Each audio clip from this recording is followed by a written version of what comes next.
Dans ce journal, le point des entretiens accordés par le chef de l'État au président du directoire du groupe CFAO et aux envoyés spéciaux de la présidente de la République centrafricaine.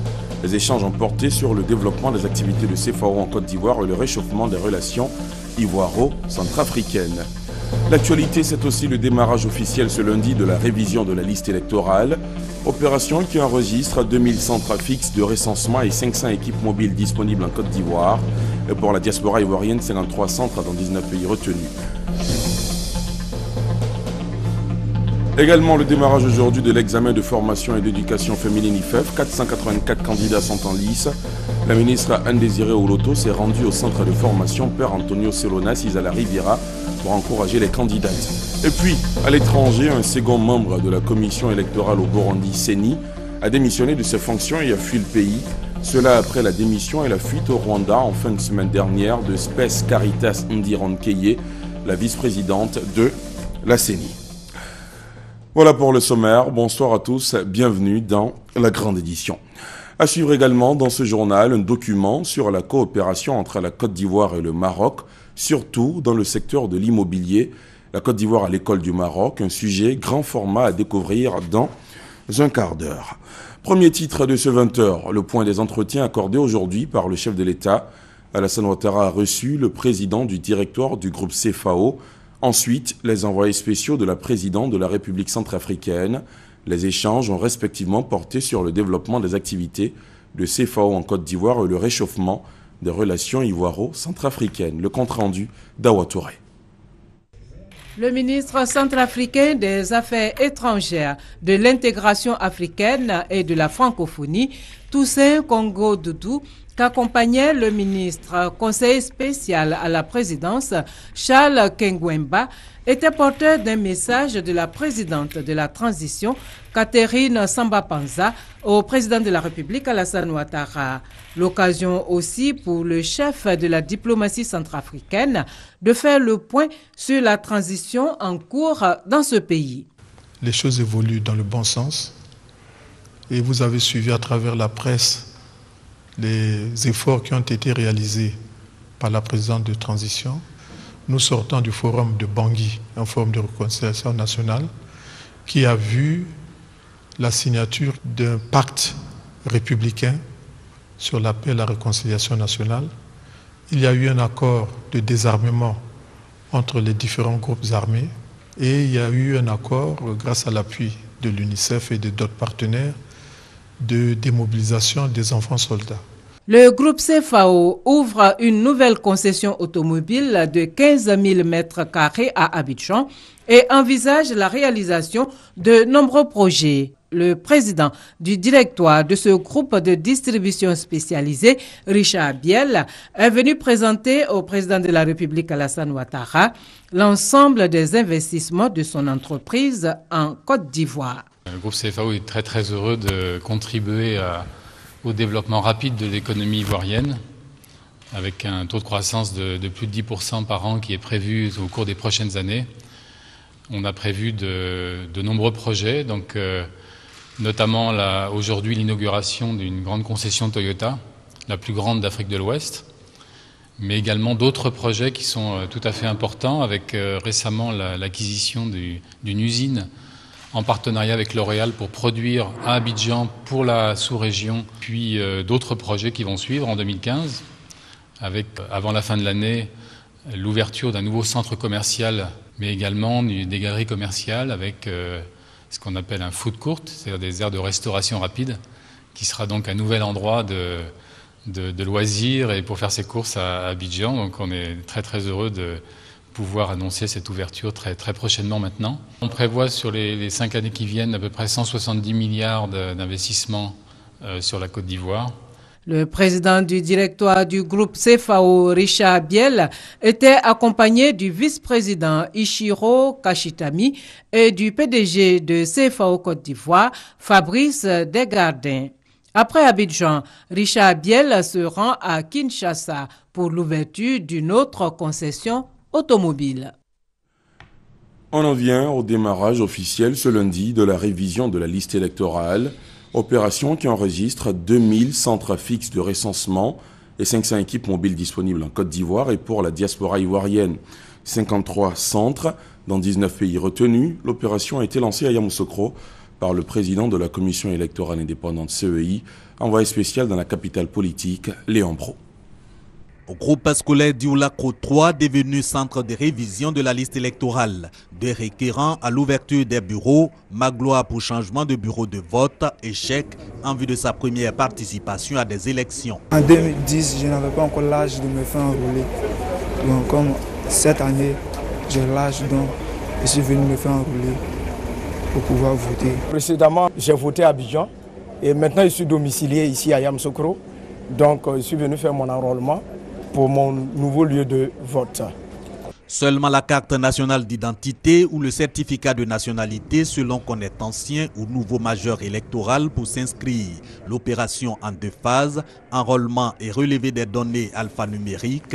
Au final, seront extraits les électeurs déjà décédés et intégrés à la liste électorale de 2010, les nouveaux majeurs, en y prenant en compte les mutations de population et les éventuelles modifications de nom pour mariage de jeunes filles par exemple. De Yamoussoukro à Atiguako, le bureau de la CEI, conduit par son président, a pu tester la performance du dispositif pour le bon déroulement de l'opération. Et les populations invitées à y adhérer, objectif 2015, plus de 5 722 000 électeurs avec des dispositions opérationnelles conséquentes. Nous avons 2000 centres qui sont ouverts sur toute l'étendue du territoire. Nous aurons à côté de cela 500 centres mobiles, d'où nos agents se déplaceront pour aller vers les requérants qui n'ont pas la possibilité de venir dans les centres. Et à l'étranger? Dernière question, s'il vous plaît. À l'étranger, nous avons, à partir du 7 juin, nous allons commencer notre opération, la même, dans 19 pays. Et cette opération durera jusqu'au 30 juin 2015. Démarrée ce lundi 1er, la révision de la liste électorale va s'achever le 30 juin 2015. Suivra la publication de la liste électorale provisoire pour régler les éventuels contentieux. Autre démarrage ce lundi, cette fois de l'examen de formation et d'éducation féminine IFEF. 484 candidates sont en lice. La ministre Anne-Désirée Oloto s'est rendue au centre de formation Père Antonio Selona, à la Riviera, pour encourager les candidates. Les épreuves reprendront fin le 6 juillet prochain. Isaïo Aboussanogo. Démarrage des épreuves de fin de formation de l'Institut de formation et d'éducation féminine IFEF. Des candidates concentrées soumises à l'esprit de créativité. Au total, 484 jeunes filles réparties sur toute l'étendue du territoire national dans 6 centres d'examen, 4 à Abidjan et 2 à l'intérieur. Pour ce premier jour, tout se déroule bien à l'exemple du centre de formation Père Antonio Selona. J'ai confiance en moi par la grâce de Dieu et cette année, ça va aller. Après cet examen, cap sur l'autonomisation financière de ces jeunes filles, d'où l'intérêt de bien réussir en art floral, broderie et crochet. L'expérience nous a montré que de nombreuses dames, n'est-ce pas, ont bâti leur vie, ont fait des projets de vie à partir de la formation qu'elles ont apprise dans nos institutions de formation et d'éducation féminine. Ce sont des formations qualifiantes qui leur permettent donc d'avoir tout de suite un savoir-faire et d'en profiter. Le ministre Anne-Désirée Oloto était sur le terrain pour constater le bon déroulement des épreuves. Elle a exhorté toutes ses candidates à passer ce cap avec succès. Après le navire Émergence en 2014, la Côte d'Ivoire se dote d'un second navire de guerre. Le patrouilleur baptisé Le Bouclier a été présenté à la base annexe de la Marine nationale au Plateau. L'engin a été réceptionné par la hiérarchie militaire et les représentants du Premier ministre et du ministre chargé de la Défense. Il est doté d'équipements de dernière génération, nous dit Abou Sanogo. Il s'agit du patrouilleur Le Bouclier. Il est le deuxième d'une série de 3, commandé par l'État de Côte d'Ivoire. Il vient renforcer les capacités de réaction de la Marine nationale. Le patrouilleur Le Bouclier est construit en matériaux composites verre résine renforcés, gage de solidité et de confort. Avec ses 2 moteurs de plus de 1100 chevaux et ses 2 générateurs qui produisent 40 kVA, il a un coût d'exploitation et un entretien réduit avec une disponibilité technique de 350 jours par an pour un taux d'activité annuel de 1800 heures. Pour le compte amiral Diakari Diakonate, commandant la Marine nationale, le patrouilleur Le Bouclier permettra de réaliser l'action de l'État en mer. L'entrée en service des patrouilleurs, l'émergence et le bouclier, qui ont une autonomie de 6 jours, a changé le quotidien des marins ivoiriens. Leur mise en service va permettre d'assurer la sécurité transfrontalière en liaison avec les marines sœurs des autres pays bordant le golfe de Guinée. Le Conseil national de sécurité sillonne le pays pour sensibiliser la population sur la réforme du secteur. Une tournée qui devrait permettre de doter les 31 régions du pays d'un comité local de sécurité adapté à la réforme du secteur.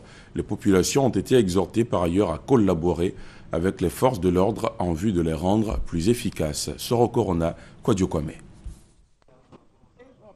La réforme du secteur de la sécurité RSS est l'ensemble des mesures prises par le président de la République en vue de transformer les acteurs et institutions en charge de la sécurité. Cette réforme est basée sur 108 dispositions à conduire reparties en 8 piliers. Cette réforme vise à bâtir un État démocratique et à renforcer les institutions en charge de la sécurité. Pour sensibiliser et amener les populations à s'approprier cette réforme, le Conseil national de sécurité a initié une tournée dans 4 régions du pays: Katiola, Bouaké, Bouaflé et Yamoussoukro. Il a été question de mettre en place une gouvernance locale de la RSS. Mettre en place un système de collaboration entre les forces de défense et la population. À la base, il y a un système de remontée d'informations qui doit être mis en place. Par exemple, quand on vous demande de doter les commissariats de moyens suffisants, c'est chaque région qui connaît ses besoins. Donc au niveau des régions, il y aura une déclinaison locale des réformes qui ont été arrêtées au niveau national. Ces sessions de formation doivent permettre au Conseil national de sécurité de bâtir la confiance entre les populations, l'administration préfectorale et municipale et les forces de sécurité intérieure. Les populations ont été exhortées à participer à la restauration de la sécurité et à la stabilité à travers leur collaboration avec les forces de l'ordre. Par cette approche participative, la réforme du secteur de la sécurité veut impliquer les populations à construire une nation paisible. Le ministère de l'Agriculture vient de donner le top départ ce matin au plateau du recensement des exploitants et exploitations agricoles. L'idée, c'est de collecter des données nationales en vue d'identifier très clairement les exploitants et leurs exploitations. Le but ultime est de faciliter le suivi de l'avancement vers la réalisation des objectifs de sécurité alimentaire et l'amélioration de la productivité agricole. Ami Sissoko. Plus de 10 ans après le deuxième recensement des professionnels du secteur agricole en 2001, le troisième vient d'être lancé par le ministre de l'Agriculture. Agriculteurs, éleveurs, pêcheurs, sylviculteurs, agro-industriels sont tous concernés par le recensement qui va permettre une meilleure planification des actions de développement. C'est une opération statistique qui consiste à collecter les informations sur non seulement les exploitations des individus, mais également sur les producteurs eux-mêmes. Ça permet de mieux cibler les politiques de développement du secteur agricole. Ça permet aussi de faire un meilleur suivi de ces politiques et de faire un meilleur encadrement, bien entendu, de tous les producteurs agricoles sur le terrain. Le recensement des exploitants et exploitations agricoles REA est un projet cofinancé par la Côte d'Ivoire, l'Union européenne et la FAO, à hauteur de 7,5 milliards de francs CFA. L'opération va durer 6 mois et mobiliser plus de 3000 agents sur toute l'étendue du territoire. Pour sa réussite, le ministre de l'Agriculture sollicite l'implication des élus et préfets. En ce qui concerne les opérations de terrain, nous comptons sur les élus et les préfets pour qu'il n'y ait pas d'interférence entre cette opération et une autre opération, quelle qu'elle soit. Et que les choses soient claires sur le terrain. C'est une opération purement technique qui vise à collecter des données pour une exploitation bien sûr minutieuse qui permettra de bâtir le développement de notre agriculture. Selon le ministre Mamadou Sangafoua Koulibaly, à travers le recensement des exploitants et exploitations agricoles, le gouvernement s'engage à la modernisation et professionnalisation de l'agriculture, car l'économie de la Côte d'Ivoire reste dominée par le secteur agricole. Ce secteur qui emploie 2/3 de la population selon la FAO et génère 66% des recettes d'exportation.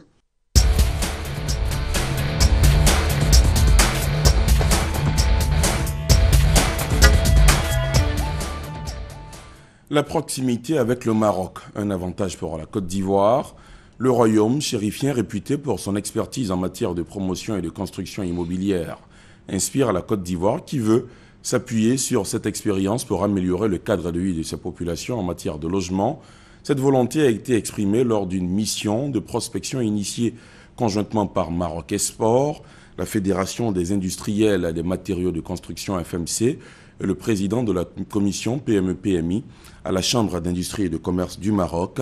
Le grand format ce soir présente les atouts du Maroc en matière de fabrication de matériaux et montre également comment la Côte d'Ivoire pourrait mettre en place une véritable politique favorisant l'intégration de ces matériaux. Un sujet de Sidonie Davila. Le traditionnel déficit de logements sociaux ajouté au récent drame causé par les éboulements de terrain et plus récemment encore par les effondrements d'immeubles à Abidjan ont fini par convaincre le gouvernement ivoirien de mettre en place une politique nationale de logements sociaux et de veiller à la bonne construction de ceux-ci. Le Maroc connaissant beaucoup d'avancées dans ce domaine, le gouvernement ivoirien a choisi de se tourner vers ce partenaire disposant d'une expertise avérée en matière de fabrication de matériaux et de construction de logements. C'est ce qui explique la nouvelle dynamique impulsée à la coopération avec le Maroc. En témoigne la récente mission organisée au Maroc par la Chambre d'industrie et de commerce de Côte d'Ivoire en collaboration avec Maroc Export, structure en charge de la promotion des exportations marocaines vers l'Afrique, et la Fédération des industriels des matériaux de construction, FMC. Les sociétés marocaines n'ont jamais manqué de leur part également de faire preuve d'engagement envers leurs homologues ivoiriens. Au fait, la Côte d'Ivoire leur a toujours présenté tous les atouts dont ils auront besoin. La Côte d'Ivoire et le Maroc veulent travailler ensemble pour créer et développer le Made in Africa. Nous avons été invités au Maroc, nous avons visité les entreprises, nous avons eu des séries de travail, et cela a donné naissance à la toute première journée marocaine-ivoirienne à Abidjan en 2012. Et lorsque nous le faisions, nous pensions à une chose, établir des relations entre entreprises ivoiriennes et marocaines pour arriver à construire des usines en Côte d'Ivoire lorsque nous avons vu que les entreprises marocaines étaient beaucoup en avance sur celles de Côte d'Ivoire. Hormis les logements sociaux dont les besoins s'élèvent à quelques 60 000 logements sur 3 ans, des besoins en matière de centres de santé, de salles de classe et autres ont été présentés par les experts ivoiriens. Le rêve caressé par les Ivoiriens de concrétiser un partenariat gagnant-gagnant avec le Maroc est en passe de devenir réalité. Les industriels marocains ont en effet manifesté le désir ardent de matérialiser leur partenariat avec la partie ivoirienne. Oui, actuellement, nous sommes en train de réfléchir d'abord d'ouvrir une antenne à Abidjan et par la suite, pourquoi pas s'implanter en Côte d'Ivoire, surtout que vous avez l'énergie, le gaz naturel.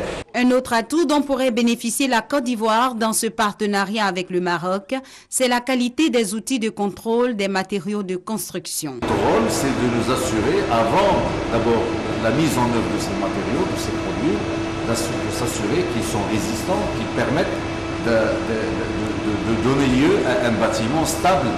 Donc une exploitation optimale. Les garanties présentées par le Maroc en matière de construction n'ont pas laissé indifférente la partie ivoirienne. Il faut que la Côte d'Ivoire ait quelque chose à proposer dans cette coopération. C'est là que, étant arrivé sur le terrain du Maroc, le Bénin souhaite proposer de l'expertise de telle sorte que le Bénin puisse apporter quelque chose au Maroc. Les entreprises de matériaux que nous avons eu à visiter nous montrent effectivement que ce pays regorge de beaucoup de choses, de beaucoup d'expériences sur lesquelles nous pouvons nous appuyer.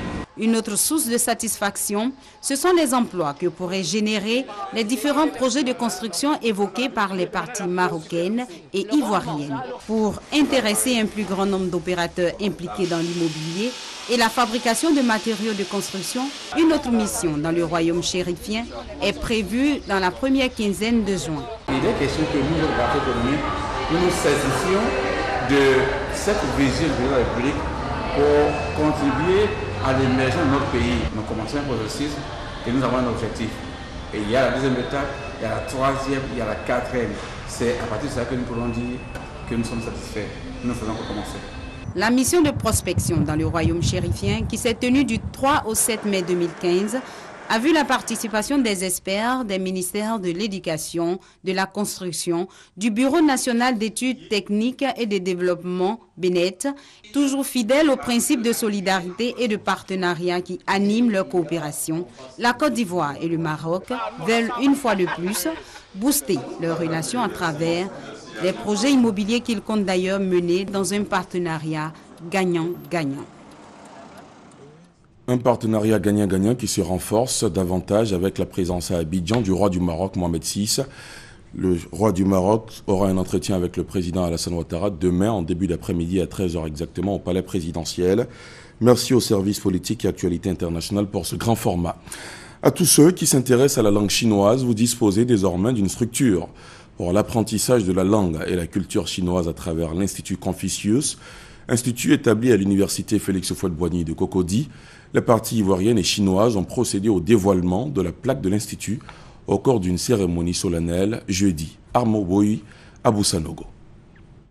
Même la distance entre les montagnes et les mers ne peut séparer ceux qui ont les aspirations communes. L'Institut Confucius, appréhendé comme une stratégie de coopération entre l'Université de technologie de Tianjin et l'Université Félix Houphouët-Boigny, s'inspire de cette philosophie chinoise. C'est donc un amphithéâtre décoré aux couleurs de la Chine et de la Côte d'Ivoire qui a abrité la cérémonie de dévoilement des insignes de la nouvelle structure. Occasion idéale pour la présidente de l'université haute de décliner l'enjeu de la création de l'Institut. L'intérêt de l'Institut Confucius réside dans les objectifs assignés à cette structure. Permettre aux étudiants, aux élèves, aux hommes de culture, aux entreprises, aux hommes d'affaires, aux cadres de pratiquer le mandarin qui est l'une des langues les plus usitées sur la planète. Le professeur Annick Tahiri, représentant le ministre de l'Enseignement supérieur et de la Recherche scientifique, a dit sa satisfaction. Pour elle, la nouvelle structure, en tant qu'instrument d'ouverture de l'université Félix Houphouët-Boigny sur le monde, va booster la Côte d'Ivoire en favorisant la coopération dans plusieurs autres domaines. Après de multiples échanges, l'accord du siège central de l'Institut Confucius a été obtenu. La convention d'exécution entre l'Université Félix Houphouët-Boigny et l'Université de technologie de Tianjin portant sur la création d'un institut Confucius a été ensuite signée. 216 pays disposent de Confucius, dont la Côte d'Ivoire vient d'inaugurer le 476e.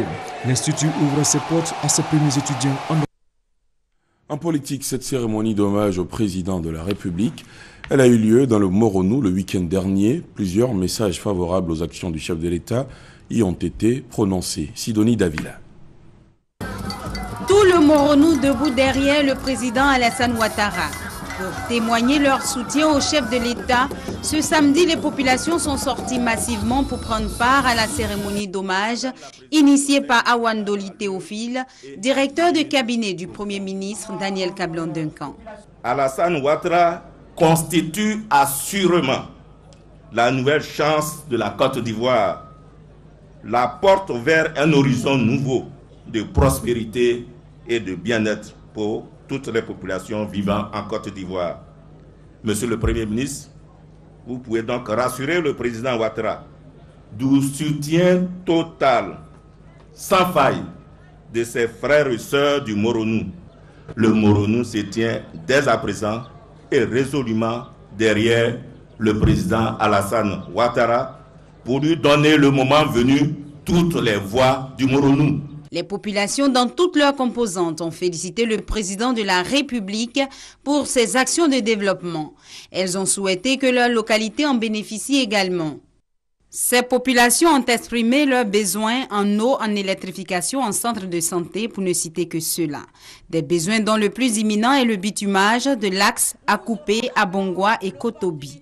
Un dossier bien connu du parrain de la cérémonie, le Premier ministre Daniel Kablan-Duncan, qui est d'ailleurs à sa 4e visite dans la région. La région du Moronou n'est pas en reste.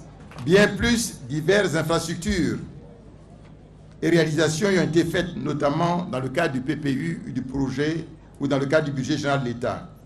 Je ne saurais bien entendu omettre un dossier qui vous tient à cœur, il concerne le bitumage de l'axe Akupé, Abongwa, Kotobi, Bongwanou. L'année prochaine, cette voie sera donc faite. Vous avez eu raison d'organiser cette journée d'hommage au grand homme qu'est le président Alassane Ouattara. Je note que vous voulez de façon solennelle et particulière témoigner votre attachement à la fois aux idéaux, mais aussi à l'œuvre et la personne du chef de l'État. Ce faisant, vous inscrivez dans la droite ligne du choix judicieux opéré par le RHDP. Pour mieux s'imprégner des réalités que vivent les populations du Moronou et y apporter des solutions, les habitants ont souhaité une visite prochaine du président de la République. Beaucoup d'espoirs sont donc placés en cette visite qui, selon les populations, verra l'amorce du développement dans cette région, la dernière née de toutes. Dans le même registre, les militants du RHDP de Saint-Fra se sont retrouvés au siège du PDCI de la ville. Prétexte, la première réunion locale de la coordination de l'Alliance des oufouettistes. Ligne directrice de ce rassemblement, remobiliser les militants pour la prochaine présidentielle. Chantal Ouma à Kandan. Au cours de la première réunion de la coordination de l'Alliance des oufouettistes de Saint-Fra, les militants du RHDP de ce département se sont déplacés massivement pour être au même niveau d'information sur les décisions prises à l'issue de la convention d'investiture du candidat unique du RHDP, Alassane Ouattara. Lors de ce grand rassemblement, les responsables du RHDP de Saint-Fra ont exhorté les populations à se remobiliser et à se mettre en ordre de bataille pour que leur département fasse un bon score à la présidentielle de 2015. Nous sommes venus à plus de 600 militants de tous les partis confondus. Et nous avons lancé un mot d'ordre unique, c'est de dire que désormais nous devons travailler en symbiose dans une synergie exemplaire. Une synergie qui doit donner la couleur du parti unifié à Saint-Fra. Le secrétaire départemental du RHDP, Ouga Bigoré, a invité la jeunesse à tourner le dos à la violence et à se regrouper en coopérative et bénéficier de fonds dans le cadre de la lutte contre le chômage des jeunes. Ouga Bigoré a par ailleurs promis de mettre à la disposition des militants 10 motos en vue de renforcer le dispositif logistique des missions de sensibilisation sur le terrain. Les différents responsables politiques ont pris l'engagement de consolider les actions du RHDP dans le département de Saint-Fra en menant une campagne dynamique. Et cette élection en milieu syndical, Kwame Amonzam, jusque-là secrétaire général du syndicat national des agents des organisations, des secteurs publics et parapublics de l'information Sininfo, a été élu avant-hier au plateau président de l'intersyndicale du secteur des médias, mise en place par 10 syndicats du secteur. Le but visé par cette intersyndicale est de permettre aux professionnels de presse de parler d'une seule voix. Isaïo Aboussanogo. Faisant sien ce dicton, les professionnels des médias viennent de créer l'intersyndicale, un regroupement de 10 syndicats du secteur des médias en Côte d'Ivoire. Cette plateforme vise à améliorer les conditions de travail et de vie des employés des entreprises de presse. Et c'est Kwame Amonzam, secrétaire général du Sininfo, qui en est le premier président. Il a été élu avec 31 voix contre 17 pour Guillaume Gbato. Le tout nouveau président de l'intersyndicale compte mettre cette victoire au profit de l'unité. La première action que je mènerai, c'est créer l'esprit d'unité au sein du ministère de la Communication, de tous les organes de médias. Nous allons faire en sorte que les travailleurs du ministère de la Communication se sentent à l'aise dans l'exercice de leur métier. Il n'y a que le salaire qui peut motiver davantage les travailleurs à donner le maximum d'eux-mêmes. L'essentiel, c'est l'idée, c'est le projet. Nous sommes engagés vraiment pour travailler pour l'amélioration des conditions de vie de tous les professionnels des médias de Côte d'Ivoire. L'intersyndicale n'est qu'une étape. Et je le dis, l'essentiel, c'est arriver à la fédération. L'objectif du président de l'intersyndicale Amonzam est d'œuvrer à court terme pour la mise en place d'une fédération de tous les syndicats. Dans quelques heures, s'ouvre ici à Abidjan un important rendez-vous dans le secteur audiovisuel, le Discope Africa Abidjan 2015. En prélude à cette rencontre, la ministre de la Communication, Maître Afoussiata Bamba-Lamine, était l'invitée d'une de nos émissions, en l'occurrence l'actualité avec. Je vous propose un extrait. Alors nous sommes très avancés, tout est fin prêt pour accueillir tout ce monde et ce beau monde qui viendra pour le Discope. Tous les stands sont réservés. Nous attendions 400 participants, nous sommes aujourd'hui à plus de 400. Nous sommes à 528 participants au jour où je vous parle. Je suis sûr que demain, nous en aurons encore plus, mais tous les stands sont réservés.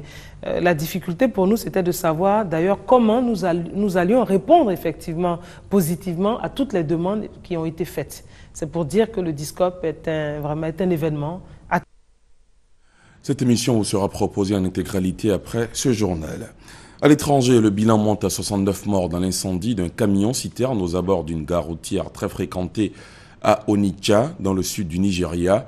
Le chauffeur du camion avait perdu le contrôle du véhicule. Un responsable de la Croix-Rouge, basé à Abuja, la capitale, a confirmé la mort de ces 69 personnes des suites de l'incendie survenu hier. Le drame a aussi causé de nombreux blessés qui souffrent de brûlures graves. Le bilan pourrait être à nouveau revu à la hausse. Jusque-là, on ignore la raison pour laquelle le chauffeur a perdu le contrôle du véhicule. On termine au Burundi, où un second membre de la commission électorale du Burundi, Seni, a démissionné de ses fonctions et a fui le pays. Cela après la démission et la fuite au Rwanda en fin de semaine dernière de Space Caritas Ndironkeye, la vice-présidente de la CENI. Cette autre démission intervient au moment où le gouvernement burundais dit accueillir favorablement la demande des États d'Afrique de l'Est de reporter les élections prévues vendredi d'au moins 1 mois et demi. C'est la fin de ce journal. Merci de l'avoir suivi. À très vite. Bonsoir.